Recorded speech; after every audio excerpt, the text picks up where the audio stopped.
स्वागत है हमारे इस खास कार्यक्रम में। और सीधे आज का हमारा ये खास कार्यक्रम काशी की पावन धरती से आप तक पहुंचा रहे हैं। मैं हूं आपके साथ अंशिका पाठक। चुनाव के आखिरी चरण का वक्त आ चुका है और आखिरी चरण में बिहार से लेकर उत्तर प्रदेश की अगर बात करें तो पूर्वांचल की खास तौर पर 17 सीटों पर वोट डाले जाने हैं। लेकिन उससे पहले पूर्वांचल केंद्र बना हुआ है और आज हमारी इस खास पेशकश में हम आपको बताएंगे कि पूर्वांचल की जिन सीटों पर वोट डाले जाने हैं उनका समीकरण क्या है और साथ ही क्यों ये पूर्वांचल खासतौर पर काशी एपिसेंटर इसका बना हुआ है और आखिरी चरण में मोदी मोदी की लहर क्यों है। ये खास रिपोर्ट देखिए और समझिए।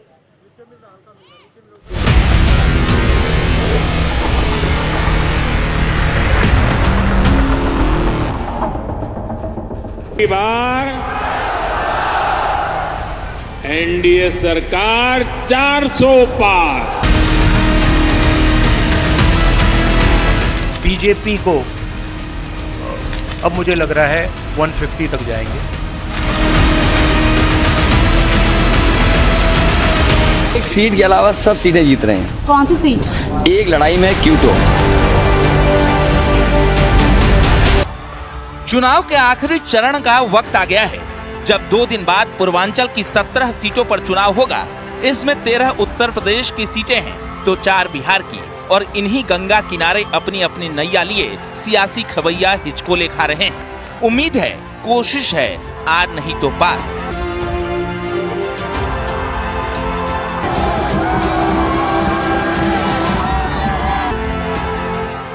पूर्वांचल में इस बार क्या समीकरण है? काशी इस बार क्यों सियासत का एपिसेंटर है? आखिरी चरण का चुनाव पूरी तरह मोदी पर क्यों सेंट्रिक है? पूरी बात बताएंगे, लेकिन उससे पहले ये जान लीजिए कहां की सीट पर सियासी तापमान हाई है। वाराणसी में मोदी फैक्टर से टक्कर है, गोरखपुर में योगी फैक्टर से भिड़ंत है, गाजीपुर में सियासी तापमान बढ़ चुका है, मिर्जापुर में सियासी महाभारत पहले से जारी है। मोदी की काशी में 2 लड़कों की नजर है। मोदी की काशी में पूरा एनडीए का कुनबा है। मोदी की काशी में बड़े बड़े नेताओं का रैला है, सिर्फ इसलिए क्योंकि काशी में मोदी को रिकॉर्ड जीत दर्ज करनी है, वो भी विकास के दम पर, विश्वास के दम पर और गारंटी के नाम पर। हर ओर उत्तर, दक्षिण, पूरब, पश्चिम, जहां कहीं भी आप जाएंगे तो आपको एक ही नारा सुनाई देगा, एक ही स्वर आपको सुनाई देगा। आम जनमानस के मन में एक ही संकल्प दिखाई देगा और वह है कि फिर एक बार मोदी सरकार, अब की बार 400 पार। विरासत भी और विकास भी, सुरक्षा भी और सम्मान भी, और सरकार की संवेदना गरीब कल्याणकारी योजनाओं के माध्यम से देखी जा सकती है। हम लोग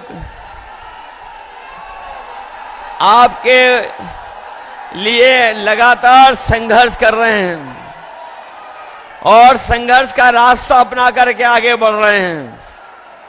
लेकिन जो घबराए हुए लोग हैं वो हम लोगों को शहजादा बोल रहे हैं। जो शहजादा बोल रहे हैं वो सुन लें कि ये इस बार दोनों शहजादे न केवल शह देने जा रहे हैं बल्कि इस बार मात भी देने का काम करेंगे।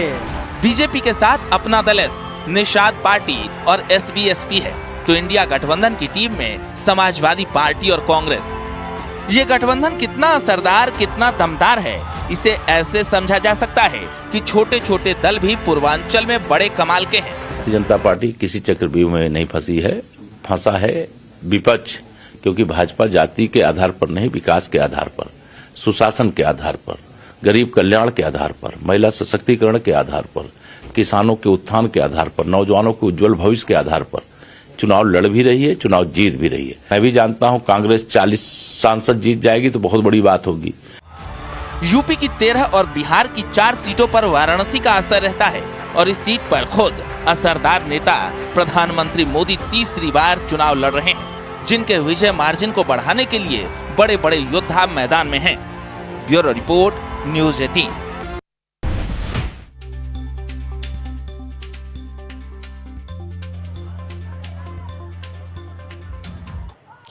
तो आखिरी चरण के चुनाव के ठीक पहले प्रधानमंत्री नरेंद्र मोदी कन्याकुमारी जाएंगे और यहां पर रॉक मेमोरियल के उस शिला पर ध्यान लगाएंगे जिस पर स्वामी विवेकानंद ने ध्यान लगाया था। और अब इसी ध्यान साधना से विपक्षी खेमे में खलबली मची है।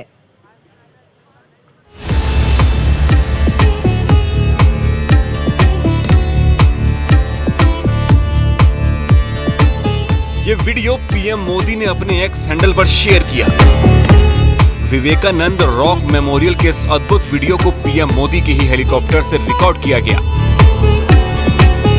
और ऐसा इसलिए किया गया क्योंकि आखिरी चरण के मतदान से पहले पीएम मोदी कन्याकुमारी के इसी विवेकानंद रॉक मेमोरियल में 30 मई की शाम से 1 जून की शाम तक ध्यान लगाने जा रहे हैं। लेकिन सवाल उठता है कि आखिर पीएम मोदी ने इस बार कन्याकुमारी के इस विवेकानंद रॉक मेमोरियल को ही ध्यान के लिए क्यों चुना? धार्मिक मान्यता है कि मां पार्वती ने महादेव शिव के लिए एक पांव पर खड़े होकर यहीं तप किया था। इसके अलावा खुद स्वामी विवेकानंद ने भी यहीं ध्यान लगाया था। दावा किया जाता है कि पूरे देश का भ्रमण करने के बाद स्वामी विवेकानंद कन्याकुमारी पहुंचे थे। भारत दर्शन के दौरान विवेकानंद ने आम लोगों की तकलीफ, दर्द, गरीबी, आत्मसम्मान और शिक्षा की कमी को करीब से देखा था। 24 सितंबर 1892 को स्वामी विवेकानंद कन्याकुमारी पहुंचे थे और समुद्र तट से करीब 500 मीटर दूर इस चट्टान पर तैरकर पहुंचे थे। 25 से 27 दिसंबर तक यानी 3 दिनों तक स्वामी विवेकानंद ने इसी चट्टान पर ध्यान किया था। उनके ध्यान का केंद्र भारत का भूत, वर्तमान और भविष्य था। यही उन्होंने एक भारत और विकसित भारत का सपना देखा था। और देश के प्रधानमंत्री नरेंद्र मोदी भी उसी सोच के साथ देश की सियासत को आगे ले जा रहे हैं। वैसे भी पीएम मोदी के जीवन पर स्वामी विवेकानंद का गहरा प्रभाव रहा है। वो उनके जीवन से जुड़ी कहानियों को वक्त वक्त पर अपने भाषणों के दौरान लोगों से साझा करते रहते हैं।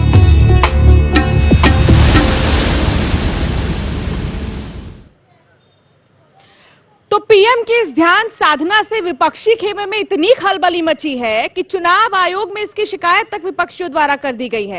हालांकि आगे बढ़ेंगे और अब बात करेंगे अमित शाह की, जो कि गाजीपुर में मौजूद थे। उन्होंने चुनावी जनसभा को संबोधित किया। इस बीच न्यूज 18 के संवाददाता ने उनसे बातचीत की तो उन्होंने दावा किया कि इस बार 400 पार।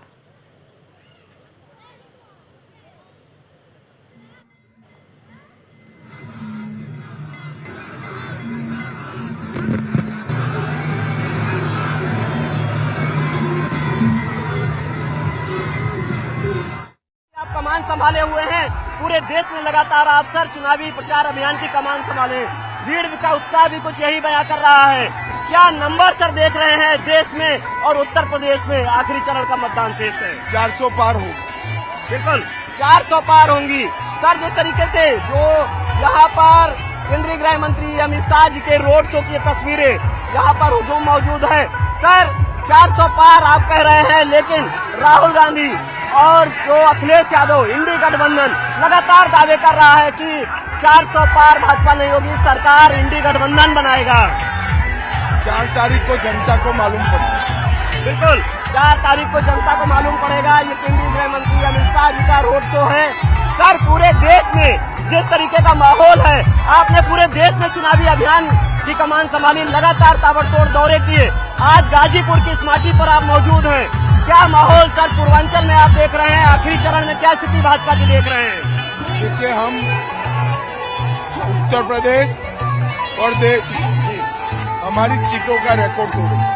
सर लगातार ये अंतिम सवाल है हमारा कि लगातार आपके इस रोड शो में सक्रिय है, तमाम जो भीड़ है सर लगातार आपके रोड शो में नजर आ रही है। अब जो इंडी गठबंधन है उसको जमीन पर आपने सर पूरे देश में ताबड़तोड़ दौरे किए हैं। जो 400 पार की आप बात कर रहे हैं, उत्तर प्रदेश में सर क्या नंबर देख रहे हैं? मैंने कहा हमारा रिकॉर्ड तोड़ेंगे भैया, आप घूमा फिरा कर रोकी वो बात पूछते हो। बिल्कुल। तो आप केंद्रीय गृह मंत्री अमित शाह को रोड शो में देख रहे हैं। जनता का समर्थन आपने देखा, तमाम जो भीड़ भी मौजूद है यहाँ पर, बड़ी संख्या में रोड शो में यहाँ पर लोग मौजूद हैं। और केंद्रीय गृह मंत्री अमित शाह का रोड शो की तस्वीरें आपने देखी। और जो माहौल है वो कह रहे हैं 400 पार भारतीय जनता पार्टी होगी देश में, तीसरी बार प्रधानमंत्री नरेंद्र मोदी बनेंगे। कैमरामैन उपेंद्र के साथ संकेत मिश्रा, न्यूज 18। तो सुना आपने क्या कहना था यहां गृह मंत्री अमित शाह का। तो दूसरी तरफ बात करें अगर आखिरी चरण की, तो आखिरी चरण के पहले छुट्टी पर सियासत शुरू हो गई है। आखिरी चरण में लोग वोट डाले, इससे पहले छुट्टी पर वार पलटवार का दौर देखने को मिल रहा है।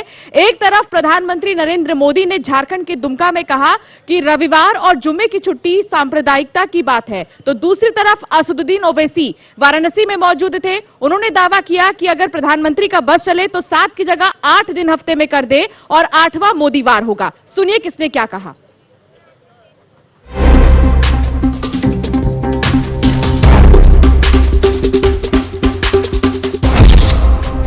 चुनावी रण में छुट्टी पर सियासत, चुनावी लड़ाई जुमे की छुट्टी पर आई। लोकसभा चुनाव के रण में अब आखिरी रण से पहले जुबानी जंग तेज हो गई है। पीएम मोदी ने छुट्टी को सांप्रदायिकता से क्या जोड़ा, उन पर पलटवार तेज हो गया। सबसे पहले मैदान में उतरे एआईएमआईएम के असदुद्दीन ओवैसी, जिन्होंने हफ्ते में रविवार शुक्रवार के बाद मोदीवार शब्द जोड़ दिया। पीएम मोदी ने रविवार और शुक्रवार की छुट्टी को कैसे सांप्रदायिकता से जोड़ा, उसे हम आगे बताएंगे, लेकिन उससे पहले उनके लोकसभा क्षेत्र में पहुंचे असदुद्दीन ओवैसी का पलटवार आपको सुनाते हैं। मोदी ने कहा कि झारखंड के किसी जिले में जुमे के दिन छुट्टी का ऐलान कर दिया गया, तो मोदी ने कहा देखिए यहां पर मुसलमान जुमे को छुट्टी मना रहे हैं, अब क्या मुसलमान संडे के दिन ईसाइयों से लड़ेंगे, और अगर नहीं करेंगे तो क्या हिंदुओं से लड़ेंगे। तो आप ये कह दो हफ्ते में 7 दिन नहीं रहेंगे, 8 दिन रहेंगे, उसको कह दिए उसका नाम मोदीवार होगा। मोदीवार कर दीजिए। अगर भारत की गरीबी मोदीवार करने से खत्म होती है तो कर। असदुद्दीन ओवैसी ने पीएम मोदी के उस बयान पर पलटवार किया जिसे उन्होंने झारखंड के दुमका में दिया। दरअसल पीएम मोदी झारखंड के दुमका की रैली से रविवार और शुक्रवार की छुट्टी का जिक्र कर रहे थे।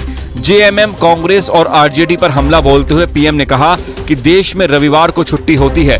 जब अंग्रेज यहाँ राज करते थे तब ईसाई समाज रविवार को छुट्टी मनाता था। ये परंपरा तब से शुरू हुई, इसका जुड़ाव ईसाई समाज से है। लेकिन झारखंड के एक जिले में रविवार के बदले शुक्रवार को छुट्टी हो गई। पीएम ने कहा कि पहले हिंदुओं से झगड़ा, अब ईसाइयों से भी झगड़ा। कि हमारे देश में रविवार को छुट्टी होती है, हॉलीडे। वो क्योंकि जब अंग्रेज यहां राज करते थे तो ईसाई समाज हॉलीडे मनाता है, पवित्र दिवस, तो तब से रविवार परंपरा शुरू हुई। अब अब रविवार को हिंदुओं से जुड़ा हुआ नहीं है, ईसाई समाज से जुड़ा हुआ है। 200 साल से 300 साल से यहां चल रहा है। अब उन्होंने एक जिले में रविवार की छुट्टी पर ताले लगवा दिए, बोले शुक्रवार को छुट्टी होगी। अब ईसाइयों से भी झगड़ा, पहले हिंदुओं से झगड़ा, अब ईसाइयों से झगड़ा। ये क्या चल रहा है भाई? लोकसभा चुनाव के आखिरी चरण में 1 जून को 8 राज्यों की 57 सीटों पर मतदान होना है और इस सियासी लड़ाई में जीत के लिए पार्टियों के नेता कोई भी कोर कसर छोड़ना नहीं चाहते।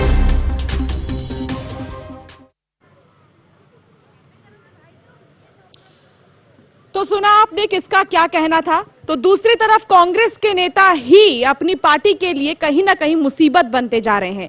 एक तरफ शशि थरूर ने अपने पुराने दिए गए बयान पर माफी मांगी, तो दूसरी तरफ मणिशंकर अय्यर की तरफ से यह कहना सामने आया है कि अगर यूएपीए जैसी कानून को हम खत्म कर सकते हैं तो हम उसके लिए भी कोशिश करेंगे। हालांकि दोनों ने ही मिलकर अलग अलग बयान दिए और किसने क्या कहा ये आपको सुनाते हैं।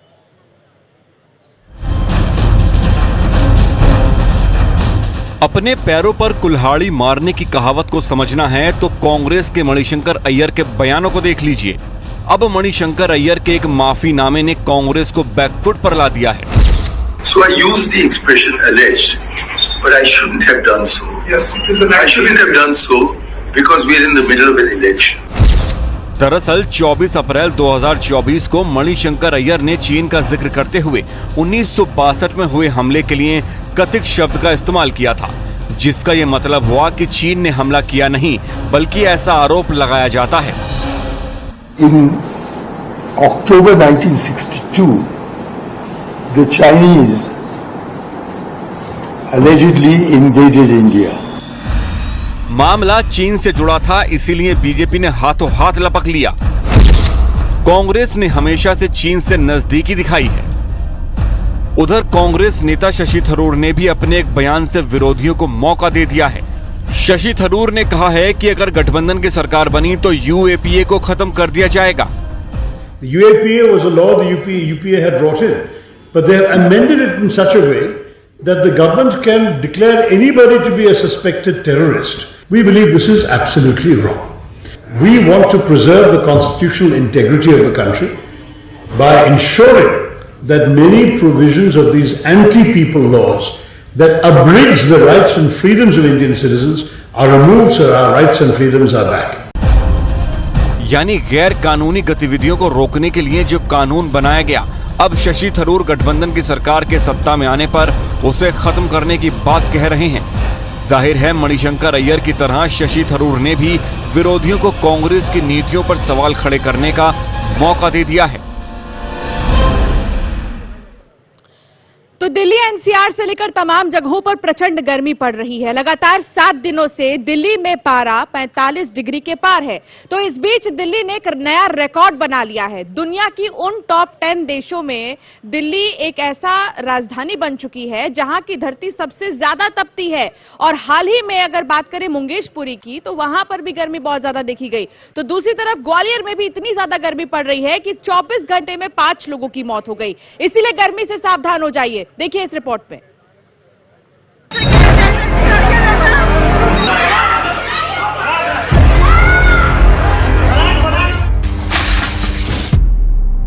दिल्ली में गर्मी ने सारे रिकॉर्ड तोड़ दिए।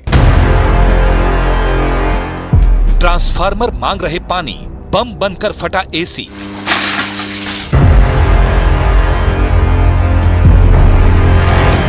राजस्थान में 53 डिग्री वाला आपातकाल। दिल्ली में भीषण गर्मी ने अब तक के सारे रिकॉर्ड तोड़ दिए। एक दिन पहले दिल्ली का तापमान 49 डिग्री पार कर चुका था, जो 100 साल में सबसे ज्यादा था। लेकिन आज तो दिल्ली का पारा 52.3 तक पहुंच गया। इतनी गर्मी दिल्ली के इतिहास में कभी नहीं हुई। ये तो सामान्य नहीं है। जो सामान्य तापमान होता है इससे लगभग 7-8 डिग्री टेम्परेचर ज़्यादा है। इसलिए हम severe heat wave conditions to heat wave conditions declare किए हैं। दिल्ली और you can say Delhi, Haryana, Chandigarh, Punjab और यहाँ northern parts of MP, adjourn areas of UP, वहाँ हम रेड कलर और ऑरेंज कलर वार्निंग दिए हैं। ठीक है। इसका मतलब होता है कि यहाँ heat wave to severe heat condition चल रहा है और लोगों को एक्शन लेना चाहिए सेफ रहने के लिए।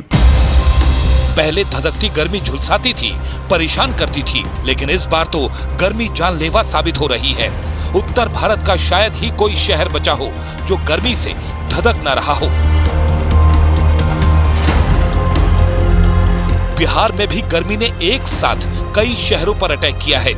बिहार के औरंगाबाद में तापमान 47 डिग्री पार कर चुका है। शेखपुरा, बेगूसराय, वैशाली से डराने वाली तस्वीरें सामने आई हैं। गर्मी ने यहां बच्चों पर कहर बरपा दिया। शेखपुरा में तो 50 से ज्यादा स्कूली छात्र गर्मी की वजह से एक एक कर बेहोश होने लगे, जिससे पूरे स्कूल में अफरा तफरी मच गई। बेगूसराय में भी तापमान 44 डिग्री के पार पहुंच गया, जिसकी वजह से वहां के मध्य विद्यालय में 18 छात्राएं बेहोश हो गईं। स्कूल ने तुरंत ही बच्चों को अस्पताल में भर्ती कराया।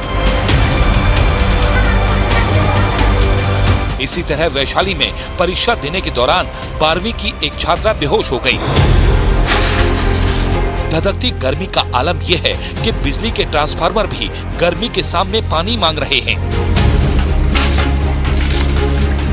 यूपी के कई शहरों में ट्रांसफार्मर का तापमान 80 डिग्री तक पहुंच गया, जिसकी वजह से इसमें आग लगने का खतरा है। इसलिए पानी का छिड़काव कर इसे ठंडा किया जा रहा है। ये तस्वीरें नागपुर की हैं, जहां ट्रांसफार्मर को ठंडा रखने के लिए कूलर लगाए गए हैं। तपती गर्मी से राहत के लिए लोग एयर कंडीशनर का जमकर इस्तेमाल कर रहे हैं और यही जानलेवा साबित हो रहा है। तस्वीरें पंजाब के रोपड़ की हैं, जहां तापमान 45 डिग्री से नीचे ही नहीं आ रहा।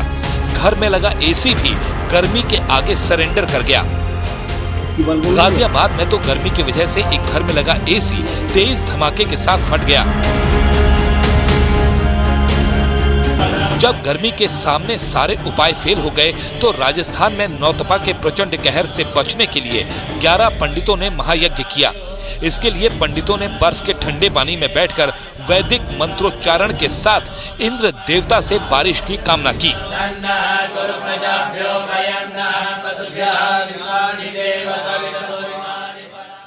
तो गर्मी पड़ने के साथ ही एसी और फ्रिज में भी ब्लास्ट होने की खबरें सामने आती हैं। हालांकि ये खबरें बहुत ज्यादा चिंताजनक तो हैं ही, लेकिन सावधान करने वाली भी हैं।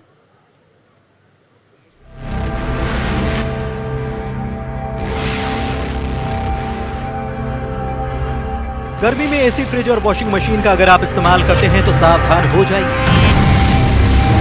भीषण गर्मी में ये जानलेवा हो सकते हैं। यकीन ना हो तो इन तस्वीरों को जरा देख लीजिए।